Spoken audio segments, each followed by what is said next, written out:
Hostel days చాలా బాగుంటాయి. రక్తం తాగుతున్నా అని చెప్పి బాగా మంచి టెక్స్చర్ ఇస్తుందిగా పళ్ళ కింద పడుతుంటే. హలో మిత్రమా, ఎలా ఉన్నారు అందరూ? నేనైతే చాలా బాగున్నాను.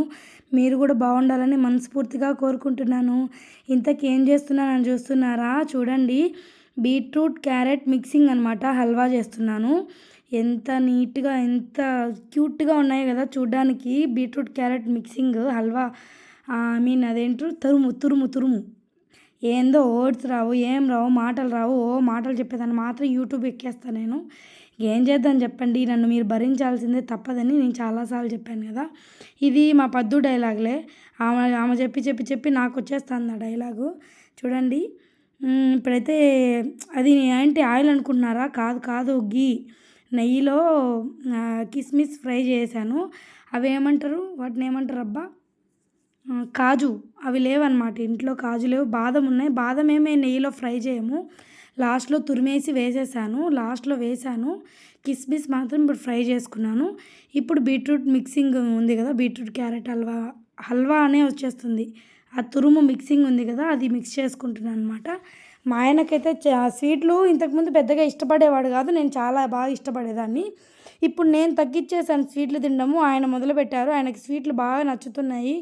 ఏదో ఒకటి చేసి పెట్టమని అడుగుతూనే ఉంటారు. పాపం నాకైతే కుదరదు, పిల్లలతో చేయాలంటే నాకు అస్సలు కుదరట్లేదు. ఎప్పుడన్నా ఒకరోజు చేసి పెడతా ఉంటాను అప్పుడప్పుడు. దానిలో భాగంగానే ఇప్పుడు బీట్రూట్ క్యారెట్ రెండు మిక్సింగ్ చేసి హల్వా చేస్తున్నాను. క్యారెట్ కొంచెమే ఉంటే ఇంకా బీట్రూట్లో కలిపేసి అవి కూడా కలిపి చేస్తున్నా, ఫ్రై చేస్తున్నా. ఇప్పుడు హల్వా లాస్ట్లో మాత్రం భలే ఉంటుంది. బీట్రూట్ క్యారెట్ మిక్సింగ్ అవ్వడం వల్ల అదేమైందంటే చూసారా, క్యారెట్ అనేది కనిపించకుండా బీట్రూట్ కలర్లో మిక్స్ అయిపోతుంది. బీట్రూట్ అనేది మనం ఏం వేసినా సరే మనం దాంట్లోకి అదే మిక్స్ అయిపోతుంది. చిన్నప్పుడు బీట్రూట్ ఫ్రై పెట్టేవారు మా హాస్టల్లో. అప్పుడు మేము ఏం చేసేవాళ్ళం తెలుసా, లాస్ట్లో మజ్జిగ వేసుకొని మజ్జిగ కోసం ఈ బీట్రూట్ ఫ్రై అట్లనే ఎత్తిపెట్టుకొని దాంట్లో కలుపుకొని తినేవాళ్ళం అనమాట. మేమేం చెప్పేవాళ్ళం పక్కన ఫ్రెండ్స్కి, నేను దయ్యాన్ని చూడు రక్తం తాగుతున్నా అని చెప్పేవాళ్ళము. భలే ఫన్నీగా ఉండేవి ఆ రోజులు. హాస్టల్ డేస్ చాలా బాగుంటాయి. అందరూ హాస్టల్ అంటే ఏదో అనుకుంటారు కానీ హాస్టల్ డేస్ నిజంగా చాలా బాగుంటాయి. అది అనుభవించేటప్పుడు తెలియదు అనమాట. ఇప్పుడు పెద్ద అయ్యాక మనకు ఆ మెమరీస్ తెలుస్తూ ఉంటాయి. హాస్టల్లో ఉన్నప్పుడు నేను చాలా నేర్చుకున్నాను. అది మనం ఇంట్లో పెరిగినామంటే అమ్మా నాన్న వాళ్ళ పెంపకంలో మనం సరిగా ఏది నేర్చుకోమనుకుంటా, వాళ్ళ గారాబంతో ఉంటాం కదా, వాళ్ళు గారాబం చేస్తూ ఉంటారు. కానీ మా అమ్మ అయితే చిన్నప్పుడు భలే కొట్టేది. అసలు కొడితే అసలు మాకు అయితే కన్నా చాలా భయం వేసేది చిన్నప్పుడు. మా అమ్మని చూస్తే భలే కొట్టేది. ఏదైనా చిన్న తప్పు చేస్తే కూడా భలే కొట్టేది అనమాట. కానీ ఇప్పుడు మా పిల్లల్ని అలా కొడితే అసలు ఒప్పుకుంటారా? వాళ్ళు అసలు ఒప్పుకోరు. చిన్నప్పుడైతే కన్నా భలే కొట్టేది మా అమ్మ. నేను ఎక్కువ దెబ్బలు తినేదాన్ని కాదు కానీ మా అన్నగాడు భలే అల్లరి చేసేవాడు. ఎప్పుడు చూసినా అల్లరి చేసేవాడు వాడి వల్ల నాకు కూడా 2-3 దెబ్బలు పడేవి. కానీ అసలు భలే కొట్టేది మా అమ్మ. ఎందుకు అన్నిసార్లు చెప్తున్నంటే, మనం ఏదైనా చేస్తేనే కదా కొడతారు, ఊరికే ఏం కొట్టదు కదా మా అమ్మ అయినా సరే. కానీ మా అమ్మ కొడితే నేను కొట్టిందని అందరికీ చెప్పేదాన్ని. ఏమైందంటే మా అమ్మ కొట్టిందని చెప్పేదాన్ని. మా అన్న మాత్రం అట్లా చెప్పడం. మా అన్నకు ఒకసారి మా అమ్మ కోపంతో ఎక్కువ కొట్టడం వల్ల చిన్నగా బ్లడ్ కారుతూ ఉంటే అది హాస్పిటల్లో చూపించారు, ప్లాస్టర్ వేశారనమాట.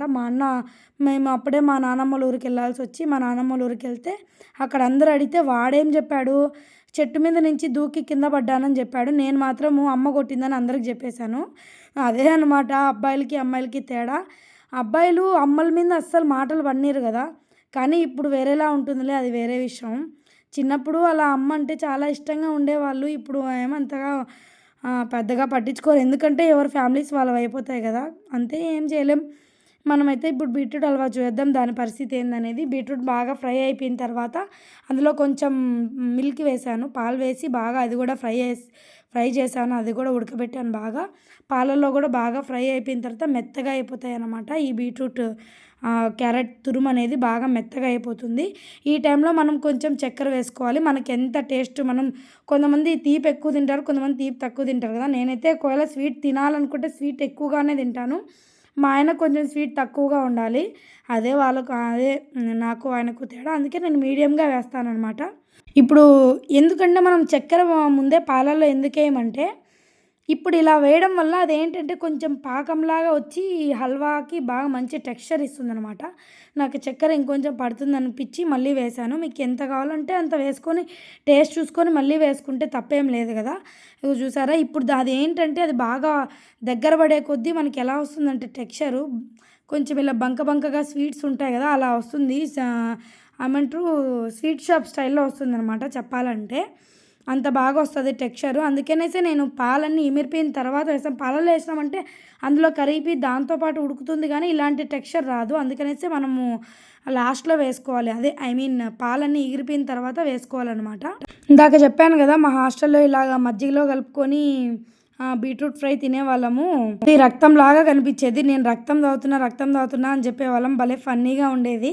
అది మళ్ళీ గుర్తొచ్చి చెప్తున్నాను. ఇప్పుడైతే మనం ఆల్రెడీ ఫ్రై చేసుకున్న కిస్మిస్ వేసేసాను. ఇప్పుడు మంచిగా ఇలా తురుము పెట్టుకున్న ఏమంటారు బాదం పప్పు అనమాట. ఇవి బాదం పప్పు కూడా వేసేసాను. ఇవి కూడా మంచిగా ఫ్రై అయిపోయినాయి. మొత్తం బీట్రూట్ క్యారెట్ హల్వా మొత్తం మీకు ఫ్రై ఉడికిపోయింది. ఇప్పుడు మొత్తం అయిపోయింది అనమాట. ఇప్పుడు లాస్ట్లో దించుకునే ముందు ఇలా వేస్తాము. ఇప్పుడు ఇదేంటి ఇలాచీ పౌడర్ కూడా వేసేయాలి. ఇలాచీ పౌడర్ వేస్తే ఏమంటే ఫ్లేవర్ వస్తుంది, తినేటప్పుడు మంచి సువాసన వస్తుంది, చాలా బాగుంటుంది తినడానికి. ఈ కిస్మిస్ ఈ బాదం పప్పు కూడా కొంచెం ఎక్కువ వేసుకుంటే నమిలేటప్పుడు అవి పలుకులుగా పళ్ళ కింద పడుతుంటే చాలా బాగుంటుంది. మా ఆయనకైతే అలా ఉంటేనే చాలా ఇష్టము. అందులో ఏం వేయకుండా స్వీట్స్ చేస్తే దీనిలో ఏమి లేవు, ఏం తినాలా అని అంటాడు ఆయన. అందుకనేసి ఆయన కోసం అన్ని ఎక్కువగా వేసాను అనమాట. ఆయనకి అలా పంటలో తగులుతూ ఉంటే చాలా ఇష్టం అనమాట. బాగా తింటాడు. ఆయనైతే స్వీట్స్ బాగా ఇష్టపడుతున్నాడు. నేను చేసి పెట్టే స్వీట్స్ మరీ ఇష్టపడతాడు. ఇలాంటి బీట్రూట్ హల్వా కానీ పాయసం కానీ నేను ఇంకా కొన్ని ఐటమ్స్ చేస్తూ ఉంటాను. వచ్చు కానీ ఇంతకుముందు చేసేదాన్ని, ఇప్పుడు పిల్లలతో అసలు అవ్వట్లేదు. చూసారా ఆ టెక్స్చర్ చూసారా, అది ఎందుకంటే మనం చక్కెర లాస్ట్లో వేయడం వల్లే ఆ టెక్స్చర్ వస్తుంది. చూడ్డానికి అలా మెరిసిపోతూ ఉన్నట్టు ఉంటుంది. ఇప్పుడు సర్వింగ్ చేసుకుంటున్నాను, వేరే గిన్నెలోకి తీసుకుంటున్నాను. కొంచెం చల్లారుతుంది కదా, అదే గిన్నెలో ఉంటే చల్లారదు.